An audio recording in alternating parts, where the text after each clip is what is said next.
Want to get some footage? This will be a mystery solved if we found it.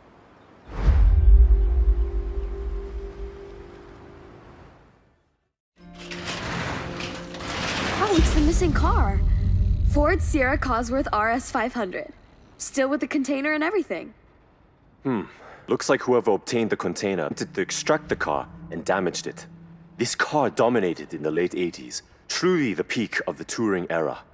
Once retired, it was meant to be shipped out to America, but it was lost in transit. Wow. Shipped, lost, and misplaced. It's a shame it never made it back out of that box. It was a great competitive car. Yes, originally built to push the seat of the Sierra Cosworth, it had a great amount of race potential. It's a true collector's item now. Well, let's get it back in mint condition. Fix up some of this unfortunate damage.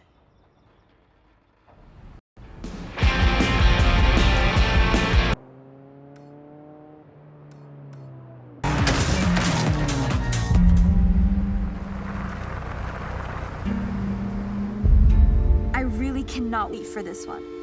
This find will be the stuff of a legend. Get a camera, get this on record. I can't believe it. The Honda NSX-R GT. Do you know how rare this is? Rare, indeed. Only 5 were made. And this one looks like it found its way to an owner, but with no official records on how or to who. Well, it's in great condition. Looks like whoever managed to get it truly loved the car. It has a few miles to its name and incredibly looked after. It's mechanically a duplicate of the NSX-R, which is rare in itself. The GT counterpart, extraordinarily unobtainable, built to improve their competitiveness in the Super GT class. Talk about one of a kind. I can't wait to see this on the road. Let's get going.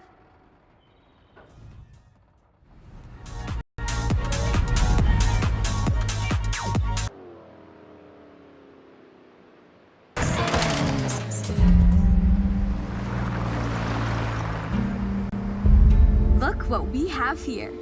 You should get recording. If this is what I think it is, you're not gonna want to miss it.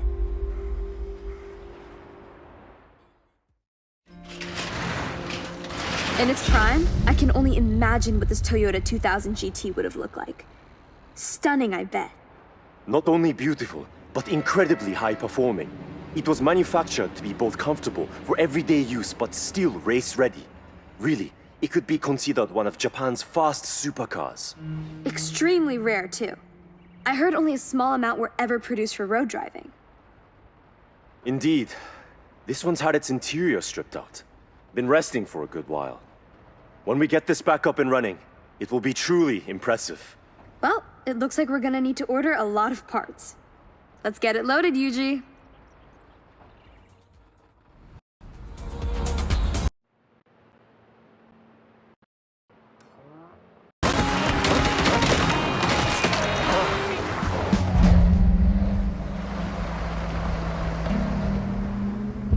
This is so exciting. Hopefully it's the car we think it is. You want to document this? We can film it, then look back at the progress. Ready? Oh, Nissan Pow! Yuji, this has to be the car, right? It looks pretty classic. Yes, definitely the car we heard about. How about both? You know this car sold out just 3 months after pre-orders went live? The retro-futuristic design is very appealing, I have to say. In pre-orders they were popular. I believe this one was well loved too, although it's been quite exposed to the elements. But once it's fixed, it'll be perfect to explore the countryside in. All right, let's get this out of here and get to work.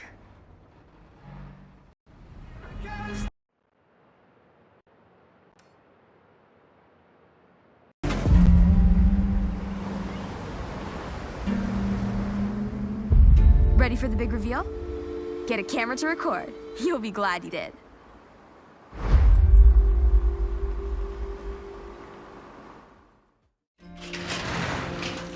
Would you look at that? The Porsche 930. Not looking too bad at all. Now this has truly impressed me. Being one of the fastest production cars, it gained a huge popularity in the street racing scene. Look at that rear engine, May. This one particularly has been heavily modified. Yes, I heard of a car like this being engineered to the highest speeds in Japan. Apparently, it has pieces from the Porsche 962. A car like this could effortlessly cut through the streets of Tokyo in a flash. I have to say, as soon as I saw the color, I recognized it. It's somewhat notorious amongst fans, but this popularity ultimately led to its retirement. Wow, it looks like we owe it to car culture to restore this Porsche. You ready?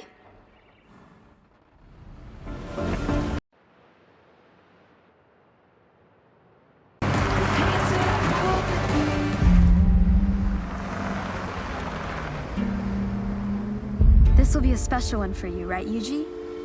We should definitely capture it. Got your camera?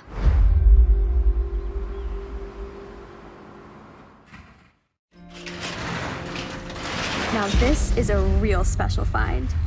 71 Nissan Skyline GTR. Recognize it, Yuji? I'd recognize this car from a million kilometers away. This is like stepping into a time capsule. The Hakosuka Skyline. My mentor truly poured all his time into this car. Raced it too. These were really sought after, weren't they?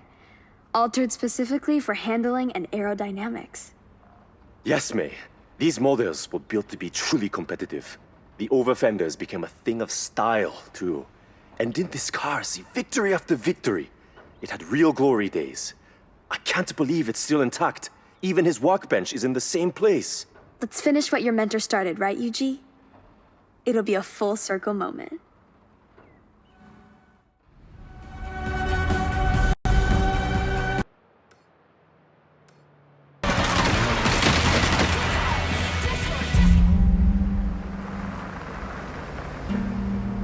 The three of us might very well uncover a great mystery here.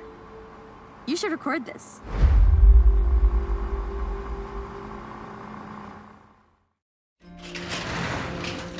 The rumors were true. The Peugeot 205 T16. Not so elusive anymore. What a find! It had been misplaced between rally stages, attending as a showpiece. No one knew where it went, diminished to rumors of sightings. The 205 was a fierce competitor back in the 80s, right? Had a good few wins under its belt? Absolutely. In fact, the most successful Group B vehicle. The T16 was a wonder, all-wheel drive and powerful. For regulations, Peugeot was required to make 200 units, all inspected in the same place. I can only imagine what a sight that was. Well, this car definitely needs some TLC. Looks like it was left in a rush.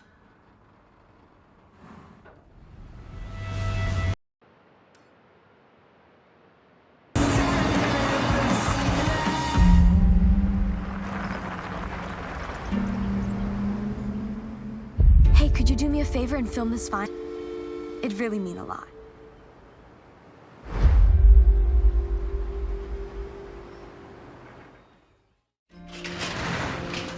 Wow. The nostalgia is really hitting me right now. This is my dad's '62 Lincoln Continental. He sold it when I was still tiny, but he told me all sorts of stories about this car. He poured so much passion into every inch of this thing. You can see how well he looked after this car, May. Even from the paint scheme alone, everything is high quality. Down to all the details of a classic American lowrider. He had a group of friends in the 80s, all into the same lowrider custom builds. They'd curate their cars for shows and meets, showcasing their latest upgrades. I assume he had heavily lowered the chassis. Unfortunately, here it sunk down to the floor over time. But look at that interior. I'll be extra careful with this repair, May. Thanks, Yuji. I think finding this car, fixing it up, and breathing life into it once more will be my greatest show of appreciation to him.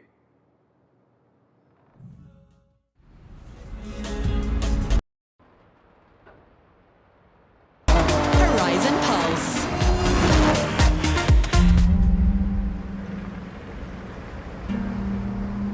So, we have a possible 90s GT 500 champion behind these doors. Wanna get some footage of this?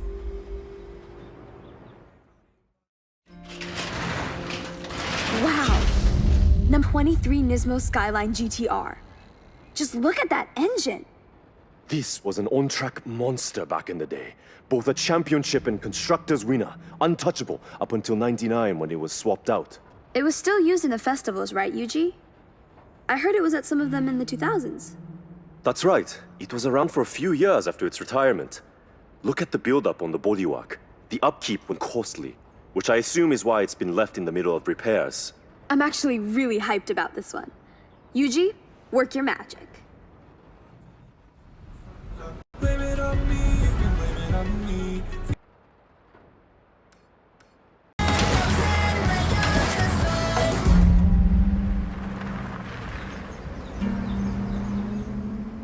Hey, I think there will be an interesting find in here. Want to document it with some footage?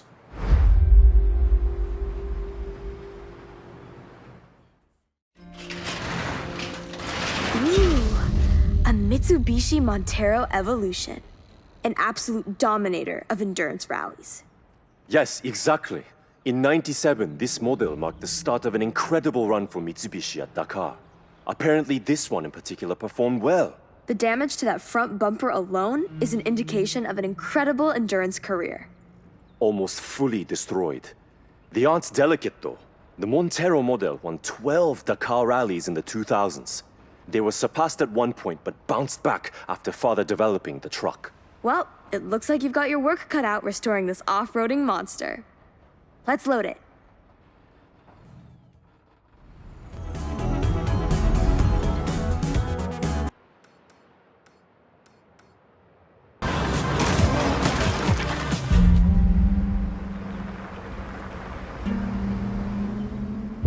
There's potentially a half-converted race car in here. Get recording. Let's see what we're working with.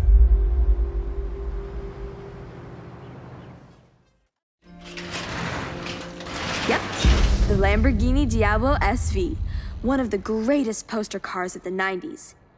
This one looks like it was decked out too. This is the car I was asked to advise on.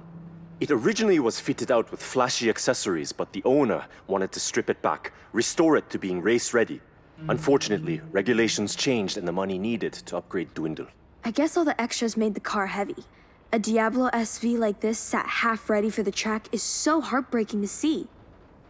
Even in this state, you can see its potential. It's a powerful car. Rear-wheel drive and gets to top speeds quickly. It's a real shame this car never saw the Super GT series. It's a beautiful car, both with the vibrant accessories and without. Yuji, let's load it.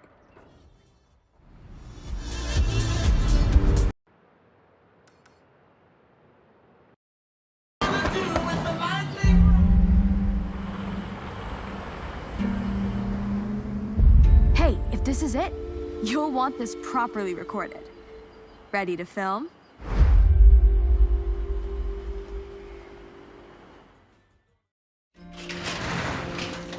This has got to be the mysterious Nissan of the mountain passes. The R390. You know only one of these was made? Yes, it's the fastest and most expensive Nissan made to this day. Its racing counterpart was built for the '97 and '98 Le Mans. Although there were some overheating issues in the first year, they manufactured this singular model to comply with street legal regulations of the GT1 class. I heard there was a huge mix-up during a transfer of cars to new facilities. Cars were sent to the wrong places, and most were successfully tracked down. One. Hands of someone who knew their way around this and their way out the tollgate passes. Ready for welding. They all remain a secret. The owner could even be you, Yuji.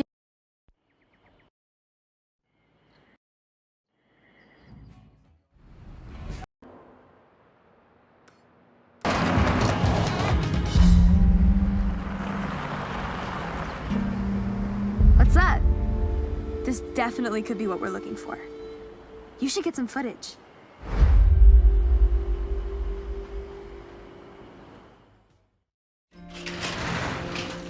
Yes, there it is. The Sierra Enterprises Evo. I remember this story back in 2010. A Mitsubishi time attack car with so much potential. It had a truly unfortunate run. The turbo blew during its second time attack. They never continued work due to the cost. I remember. It came second twice, right? The owner wanted more, though, and they ended up losing the car to time. The specs on this really set a new precedent for time attack cars. It boasted an incredible 4-cylinder turbo engine, tuned to complete perfection. A real thing of engineering art. They really got every ounce of performance out of it. Right, let's load it up. There.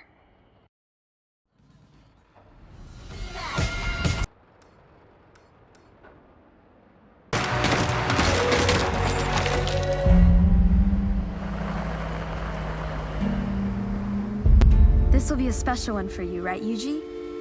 We should definitely capture it. Got your camera?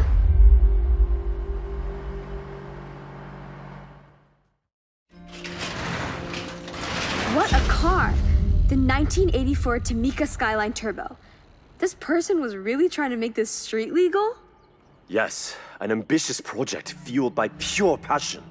You can see the wheels have been switched out. It's a car built for maximum downforce and minimal weight. Do you think we could really get this out on the road? I mean, it looks a lot of the conversion is halfway through. It is extremely different from the road car it was based on. Although, from what I was supplying and what I can see here, solid progress was made. So I believe we can. I believe it too.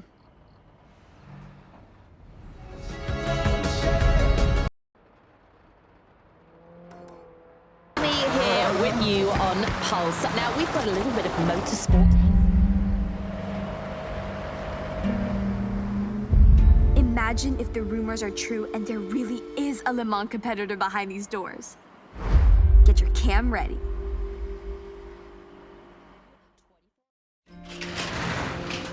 Oh, I can't believe it! The Mazda 787B. There's no way it's been sat here all this time. Looking at the bodywork, it looks like it's been in some treacherous accident. Reports of it falling off a transportation truck must be true. Someone looks like they have tried to repair it, but damage must have been too great for them. Nothing you can't handle, huh, Yuji? It's completely renowned for endurance. Not exactly a delicate flower of a car. It's definitely worth trying to get it back up and running. The sound of the engine is iconic. Shame it couldn't run for another season. It's in definite need of some TLC. Ready to pack it up?